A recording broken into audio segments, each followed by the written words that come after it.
আসসালামু আলাইকুম এভরিওয়ান। মিথ্যে মায়া গল্পের 3 নাম্বার পর্ব।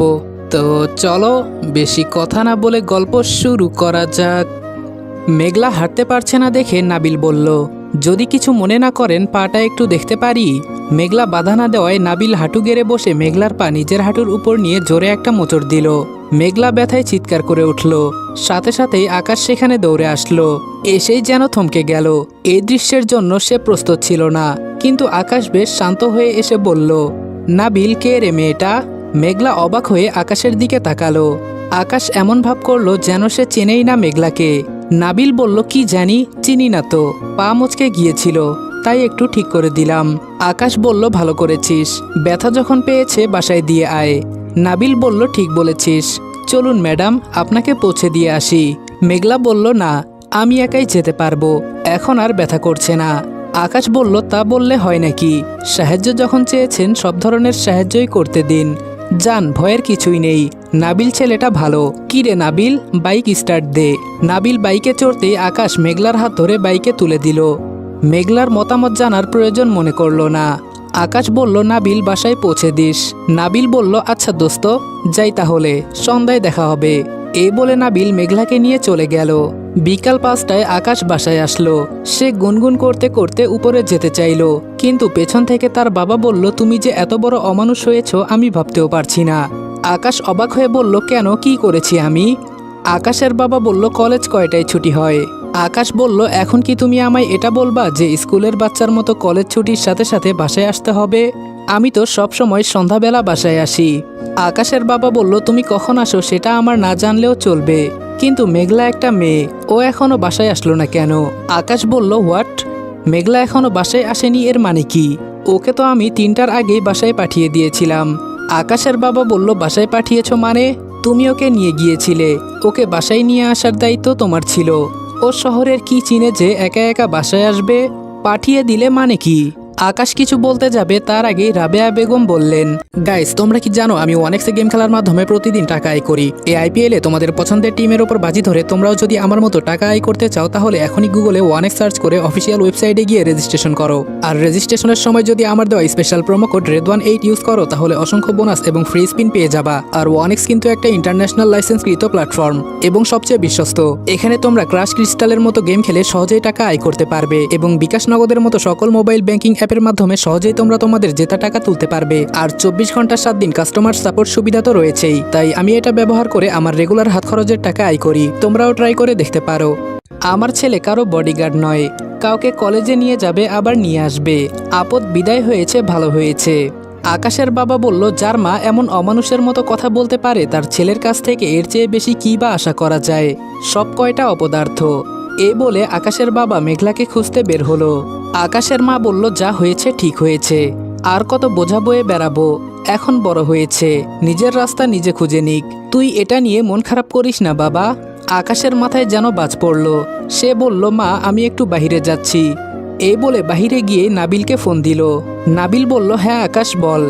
আকাশ বলল, একটুও চালাকি না করে তাড়াতাড়ি বল মেঘলা কোথায়, কি করেছিস ওর সাথে? নাবিল বলল, মেঘলা, সেটা আবার কে? আকাশ বলল, মেজাজটা অসম্ভব খারাপ হয়ে আছে, তুই কি বলবি নাকি আমি আসব? আমি আসলে কি কি হতে পারে আশা করি বুঝতে পারছিস। নাবিল বলল, কি বলছিস কিছুই বুঝতে পারছি না। এসব ছাড় তো, এটা বল, কলেজে আজকে মারামারি করেছিস কেন? শুনলাম জুনিয়রদের নাকি মেরেছিস। আকাশ বলল, এবার তোর পালা, তোকে ভরসা করে মেঘলাকে তোর কাছে দিয়েছিলাম। নাবিল বলল, ও আচ্ছা, তুই ওই মেয়েটার কথা বলছিস? আরে ওর নাম আমি কি করে বলবো, নাম বলা তো দূরের কথা, যা করেছে আরেকটু হলে আমাকে রাস্তার লোকে ধরে মারতো। আকাশ বলল, কেন, কি হয়েছে? নাবিল বলল, আরে ওকে নিয়ে কিছুটা আসার পর বলল, থামুন। আমি বাইক থামিয়ে বললাম, কি হয়েছে? মেঘলা বলল, আমি যাব না আপনার সাথে। আমি অবাক হয়ে বললাম, মানে কি? আপনি আমায় যতটা খারাপ ভাবছেন আমি ততটা খারাপ নই ম্যাডাম। মেঘলা বলল, খারাপ কখন বললাম আমি? মেঘলা বলল, খারাপ কখন বললাম? আমি যেতে পারবো সেটাই বলেছি। নাবিল বলল, মাথা ঠিক আছে?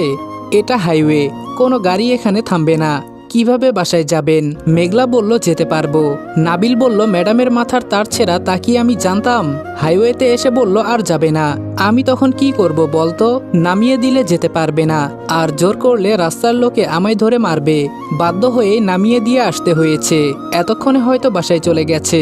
আকাশ বলল না, ও এখনো বাসায় আসেনি। নাবিল বলল মানে কি? আর ও বাসায় যায়নি তুই কি করে জানলি? আকাশ বলল ওটা আমার, আচ্ছা যাই হোক, ও আমাদের বাসায় থাকে, তাই বাসায় আসলে আমি দেখতাম। এভাবে রাস্তায় ফেলে চলে আসাটা তোর উচিত হয়নি। নাবিল বলল ও কেন আসলো না আমি তো জানি না। আকাশ বলল ও চাইনি যে তুই জেনে যা আমরা পরিচিত, এজন্য তোকে বাসায় আনেনি। তুই তাড়াতাড়ি আয় দোস্ত, যেভাবে হোক ওকে খুঁজে বের করতে হবে। নাবিল বলল তুই কোনো চিন্তা করিস না, কোথায় আর যাবে, খুঁজলেই পাওয়া যাবে ওকে। তুই থাক, আমি আসতেছি। আকাশের মাথা কাজ করা বন্ধ করে দিয়েছে। সে পাগলের মতো মেঘলাকে খুঁজতেছে, কিন্তু মেঘলার কোনো খোঁজ নেই। আকাশ আর নাবিল অনেক খুঁজেও যখন মেঘলাকে পেল না, তখন হতাশ হয়ে ফিরে আসছিল। তখন নাবিল দেখলো একটা মেয়ে রাস্তায় বসে বসে বাদাম খাচ্ছে। নাবিল বলল আকাশ দেখ, ওটা মেঘলা না? আকাশ একবার তাকিয়ে বলল থ্যাঙ্কস গড, ওকে পাওয়া গেছে। কিন্তু আমাদের সবাইকে টেনশনে ফেলে দিয়ে বাসায় না গিয়ে ও এখানে বসে মনের আনন্দে বাদাম খাচ্ছে, কি অদ্ভুত। আকাশ মেঘলার কাছে গিয়ে বলল এখানে ঠিক কি হচ্ছে জানতে পারি? মেঘলা আকাশকে দেখে উঠে দাঁড়িয়ে বলল আপনি এখানে? আকাশ বলল আমি কিছু জিজ্ঞাসা করেছি। মেঘলা বলল ও আচ্ছা, দাঁড়ান বলতেছি। এই বলে মেঘলা একটু দূরে গিয়ে দাঁড়ালো, তারপর বলতে শুরু করলো এখানে একটা লক্ষ্মী মেয়ে বসে বসে বাদাম খাচ্ছে, আর একটা বদমাইশ ছেলে তাকে মারার প্ল্যান করেছে, তাই মেয়েটা আপাতত পালানোর চেষ্টা করছে। এখানে এটাই হচ্ছে। এই বলেই মেঘলা দৌড় দিল। আকাশ বলল মেঘলা দাঁড়া বলছি, কি করছিস এসব? তাড়াতাড়ি ফিরে আয়, না হলে ধরে পা ভেঙে দিব বলে দিলাম। মেঘলা বলল ধরতে পারলে তো। বলতে বলতে মেঘলা আকাশের দিকে তাকিয়ে দৌড়াচ্ছে। তখনই ঠাস করে কিছু একটার সাথে ধাক্কা খেয়ে ধরাম করে পড়তে গেল মেঘলা। মেঘলা সেদিকে না তাকিয়ে বলতে শুরু করলো কোন গর্ধপ রে, চোখ কি বাড়িতে রেখে এসেছিস নাকি ফেলে দিলি? অন্ধের মতো আমাকে ফেলে দিলি কেন? সাথে সাথে অপর পাশ থেকে উত্তর আসলো একটু আগে খচ্চর ছিলাম, এখন রূপান্তর হয়ে গর্ধপ হয়ে গেলাম। আর কত কিছু শুনতে হবে খোদা জানে। মেঘলা বলল ও আপনি? নাবিল বলল জি আমি। আকাশ মেঘলার কাছে এসে বলল একটু আগেই না পা ভেঙে গেছিল, এখন এত দৌড়াদৌড়ি কি করে হচ্ছে শুনি? বলতে বলতে মেঘলাকে টেনে তুলে বলল কয়টা বাজে? এখন রাস্তায় বসে বাদাম খাওয়ার সময়? মেঘলা বলল কি করব, ক্ষুধা লেগেছে তো, সেই কখন থেকে হাঁটছি, কিন্তু বাসার রাস্তা কিছুতেই খুঁজে পাইনি, তাই এখানে বসে বাদাম খাচ্ছি। ভেবেছিলাম আঙ্কেল নিতে আসবে। নাবিল বলল আমি তো কিছুই বুঝতে পারছি না, আমাকে একটা কথা বল, তোরা যে পরিচিত সেটা আমাকে তখন বললি না কেন? মেঘলা বলল এই উগান্ডার জন্য বলতে পারিনি, এজন্যই তো আমার এই হাল। না হলে কখন বাসায় চলে যেতাম, কত সুন্দর আপনি বাসায় পৌঁছে দিতেন। উনি বলেছিল কলেজ যেন কেউ না জানে আমরা পরিচিত, তাই আপনাকে ঠিকানা বলতে পারিনি, আর এখানেই নেমে গেছি। আচ্ছা আপনি আমাকে একটা কথা বলুন তো, আমি দেখতে কেমন? হঠাৎ এমন প্রশ্নে নাবিল ভেবাচেকা খেয়ে বলল মানে? মেঘলা বলল দেখুন আমার গায়ের রং, আমার চোখ, চুল, ঠোঁট। এটা বলে আবার সাথে সাথে 2 হাত দিয়ে ঠোঁট ঢেকে বলল উপস, ঠোঁট দেখানো যাবে না, এটা খারাপ জিনিস। আচ্ছা ঠোঁট ছাড়া বাকি সব দেখে বলুন তো আমাকে কেমন দেখায়? নাবিল অবাক হয়ে উত্তর দিল ভালোই দেখায়, কিন্তু হঠাৎ এই প্রশ্ন কেন? মেঘলা গিয়ে আকাশের পাশে দাঁড়িয়ে বলল দেখুন তো আমাদের কেমন মানায়। আকাশ হতবাক, সে ভূত দেখার মতো মেঘলার কর্মকাণ্ড দেখছে। নাবিল মুচকি মুচকি হাসছে। মেঘলা বলল আরে বলুন না। নাবিল বলল একদম পারফেক্ট। মেঘলা বলল এই তো আপনি বুঝেছেন, কিন্তু এই ফাউল সেটা কিছুতেই বোঝে না। কলেজের সবাইকে বললে কি হতো যে আমি উনার ছোট বোন? নাবিল আবার ভেবাচেকা খেলো, ছোট বোন মানে কি? মেঘলা বলল হ্যাঁ আমি উনার কুড়িয়ে পাওয়া ছোট বোন, ছোট থেকেই উনাদের বাসায় থাকি, কিন্তু উনি আমাকে কিছুতেই বোনের স্বীকৃতি দিতে চান না। বলুন এটা কি ঠিক? একসাথে দাঁড়ালে সবাই তো বলবে কত সুইট ভাই বোন, ইনি সেটা বোঝেই না, খালি বলে ভাইয়া ডাকা যাবে না। আকাশ বলল মার খেতে না চাইলে চুপচাপ বাইকের কাছে যা। মেঘলা বলল দেখলেন এখনো স্বীকার করলো না। আকাশ বলল তবে দাঁড়া মজা বোঝাচ্ছি তোকে। নাবিল বলল থাক, আর মারামারি করে কাজ নেই। আচ্ছা কেন ভাইয়া ডাকতে দেয় না সেটা পরে দেখছি, কিন্তু তুমি যে এখানে বসেছিলে ভয় করেনি কেউ যদি তোমায় নিতে না আসতো? মেঘলা বলল কেন আসবে না? উনি স্বীকার করুক বা না করুক, আমাকে উনি আদর করেন, আমি সেটা জানি। তাই আমি জানতাম যখন দেখবে আমি বাসায় যাইনি তখন ঠিক খুঁজতে আসবে, তাই তো যখন রাস্তা খুঁজে পাইনি তখন অন্য কোথাও না গিয়ে এখানে এসেই বসে আছি। জানতাম আকাশ ভাইয়া আমাকে নিতে আসবে। আফটার অল আমি ওনার একমাত্র ছোট বোন। আকাশ বলল, এখনো বকবক করছিস, দাঁড়া। মেঘলা দৌড়ে চলে গেল। নাবিল হাসতে হাসতে এসে বলল, কি রে, রহস্যের গন্ধ পাচ্ছি। ও তোর বোন হয়, কিন্তু বলতে চাস না কেন? আকাশ বলল, তুইও বুঝিস না কেন বোন বলি না? নাবিল বলল, ও আচ্ছা, তাহলে এই ব্যাপার। আকাশ বলল, ঠিক তাই। কিন্তু যার বোঝার কথা সে সারাদিন মুখ ভরে ভাইয়া ভাইয়া বলতেই থাকে। মেজাজটা এত খারাপ হয় বোঝাতে পারবো না। কেন যে ওকে ভাইয়া ডাকতে মানা করি এটা বোঝেই না। নাবিল বলল, কাছে টেনে বুকে জড়িয়ে ধরে, থাক বাকিটা আর বললাম না, ডট ডট করে দিস, দেখবি ভাই ডাক সারা জীবনের জন্য ভুলে গেছে। আকাশ বলল, তাই করতে হবে, নিজে থেকে না বুঝলে বোঝাতে হবে, সময় হোক বোঝাবো। আমি ওর ভাই না অন্য কিছু হতে চাই। নাবিল বলল, যাই বল, বন্ধুর পছন্দ আছে মানতে হবে, যেমন দেখতে তেমনই মিশুক, যে কেউ প্রথম দেখাতেই ক্রাশ খাবে। আকাশ বলল, এই আমার জিনিসে নজর দিবি না বলে দিলাম। নাবিল বলল, কলেজে মারামারি করার কারণ তাহলে মেঘলা? আকাশ বলল, ছেলেগুলি মেঘলাকে বাজে কথা বলেছিল, তাই মেরেছি। ওরা দুজন কথা বলছিল, তখন দূর থেকে মেঘলার ডাক ভেসে আসলো। কি হলো, দাঁড়িয়ে আছেন কেন? বাসায় যাব না? অন্ধকার হয়ে যাচ্ছে তো। নাবিল বলল, তোর বিউটি কুইন ডাকছে, চল যাওয়া যাক। আকাশ বলল, চল। মেঘলা নাবিলকে উদ্দেশ্য করে বলল, আচ্ছা আপনাকে ভাইয়া ডাকা যাবে না? নাবিল বলল, যাবে না কেন, অবশ্যই যাবে। মেঘলা বলল, ধন্যবাদ, আপনি এর মতো অতটাও খারাপ না। আকাশ বলল, আবার শুরু হয়ে গেছে। নাবিল বলল, চুপ থাকতো আকাশ, শুধু শুধু বকা দিস। আচ্ছা শোন, তুমি না খুব ভালো, আমার তোমাকে খুব ভালো লেগেছে, আমাদের বাসায় একদিন বেড়াতে এসো কেমন? মেঘলা বলল, আচ্ছা অবশ্যই যাব। আকাশ বলল, আগে তো হাঁটা শিখুক, তারপর না হয় যাবে। মেঘলা বলল, আমি কি হাঁটতে পারি না নাকি? আকাশ বলল, পারবা না কেন, অবশ্যই পারো, তাই তো রাস্তায় বসে বাদাম খাও, তা না হলে তো এখন বাসায় থাকতে, তাই না? মেঘলা বলল, অপমান করছেন? নাবিল বলল, থামো থামো, ঝগড়া বাসায় গিয়ে করো, এখন অনেক রাত হয়ে গেছে, বাসায় যাও তোমরা। আকাশ বলল, ঠিক বলেছিস, এমনিই এর কপালে আজ কি আছে কে জানে, মাকে তো চিনিস, যাই দোস্ত। মেঘলা বলল, আন্টি কি খুব বকবে আমায়? আকাশ বলল, জানি না, আগে তো যাওয়া যাক। আকাশের পেছনে বসলো মেঘলা। মেঘলা আকাশের চেয়ে দূরে বসেছিল, কিন্তু স্পিডে বাইক চালানোর জন্য মেঘলা ভয়ে আকাশকে জড়িয়ে ধরেছে। মেঘলা আকাশকে জাপটে ধরতেই আকাশের হার্টবিট বেড়ে গেছে। আকাশের ইচ্ছে করছে সময়কে থামিয়ে দিতে, আর মেঘলাকে নিয়ে স্বপ্নের দেশে পাড়ি দিতে। মেঘলা আস্তে আস্তে আকাশের পিঠে মাথা রেখে গা এলিয়ে দিল। আকাশ ইতিমধ্যে হাওয়ায় ভাসতে শুরু করলো।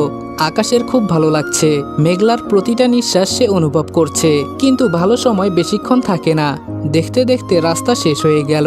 বাসায় পৌঁছার সাথে সাথে ভালো সময় শেষ হয়ে গেল, তার সাথে আকাশের রূপটাও পাল্টে গেল।